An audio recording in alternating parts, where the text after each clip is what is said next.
yow foog ma def rétro pédalage tuuti. xam nga man yow nilaar nga woon bi nga nekkee xale. ndax man nilaar laa woon. ma nekkee xale. luy loolu xaw ma foo bëgg a jëm. xam nga rentrée scolaire xam nga ñoom bi ñuy seen première sortie là c'est comme une rentrée scolaire xam nga ci ñoom. rentrée scolaire. waaw nga gis papa jeeg doom ji ñu ànd. kan mooy Sonko sañse Diomaye nekk nii ci wetam. mu fàttali ma soo amee doomu nilaar. soo amee doomu nilaar da ngay ñëw rentrée scolaire sañse nag ñëw ci maître bi naan ko oui tu sais mon fils ñu koy topp ñu ngi suivre ay yëfam d'ailleurs devoir yi sax à la maison su xawee compliqué man maa koy def ak yooyu non c'était. pour impressionner kan. maître bi kii noté mooy ñun les électeurs. je suis un peu perdu. dama ne la waaw man xaaral. bi Diomaye ak Sonko di génn. fekkuñu fi. pour ma jël sa avis. d'accord. génn nañu gis nga liesse populaire. dama ne waaw waa ji ak tuteuram. waaw mu ñëw teg ko di expliquer ne même su aayul sax man dinaa def devoir yi à sa place. même bu aayul dinaa def devoir yi.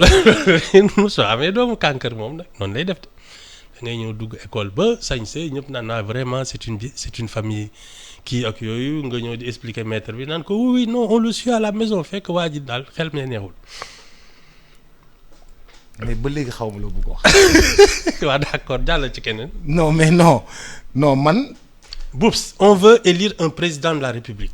oui. pas quelqu'un sous tutelle. waaw. pour yow. candidat yi nga gis. waaw da nga ci gis koo xam ne dafa ànd ak magam bu nga naan taxawal fii ku la laal dina xam. yow noonu nga gisee Diomaye ak Sonko. yow noo ko gisee yow dégg naa sax ay say frère lañu. samay frère lañu. waaw yow moo tax kay nga bañ comprendre li ma wax. mënoo ko dégg moom. Diomaye sama frère la Sonko sama frère. dégg naa ko yéen a bokk benn Aïda Mbodj. ñoo bokk benn Aïda Mbodj. benn yaay Aïda Mbodj. yow kay maa ngi doog a xam lu tax li may wax ni mënul dégg dugg sa bopp. soo amee doomu nilaar daal. da nga ciy sonn da nga koy gunge yàlla bu mu ci boole tapet nag. non mais Ibou. d'accord. ñii bi ñu génnee dañoo def conférence de presse. moom laa lay am solo. waaw wax. ne conditions yi nga xam ni moom la ñu génnee.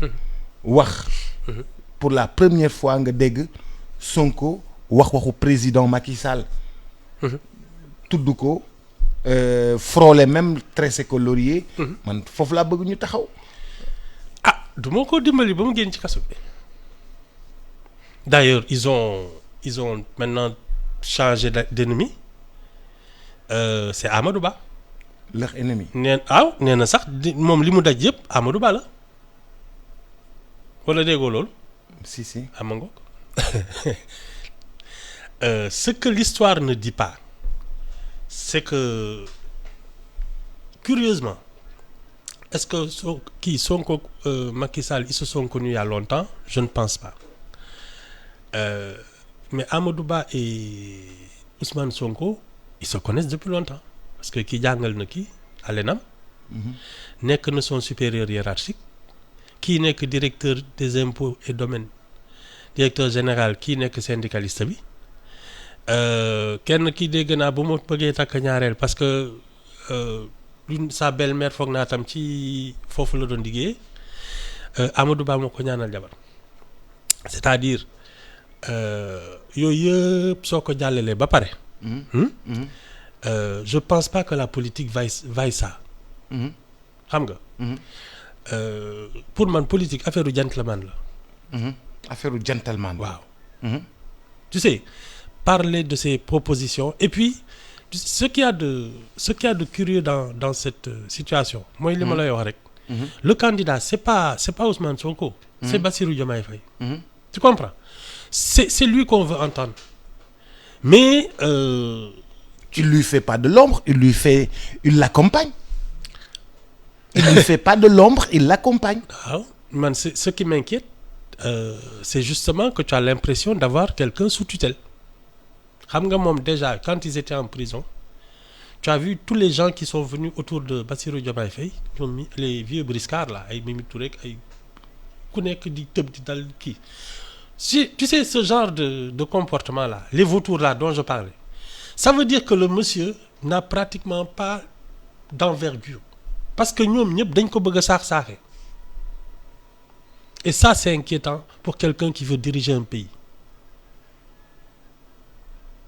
Ibou yow bu nit ñi jaaree droite nga jaar gauche.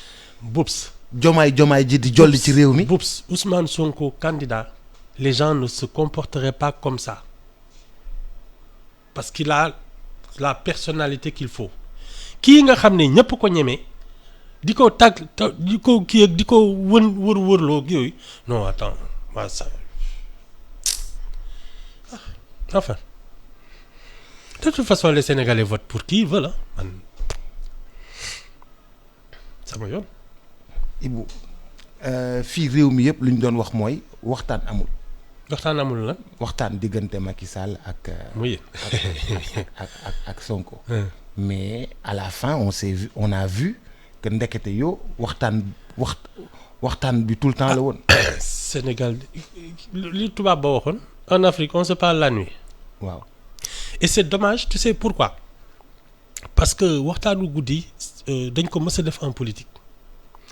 ce qui s'est passé malheureusement diggante Sonko ak Macky Sall parce que gis nga Boubs je dis toujours la politique il y a deux facettes il y a le spectacle mooy li ngay show nii ci mbedd mi nit ñi kii di la dégloo. may rey mbaa ma rey ko. voilà yooyu moom.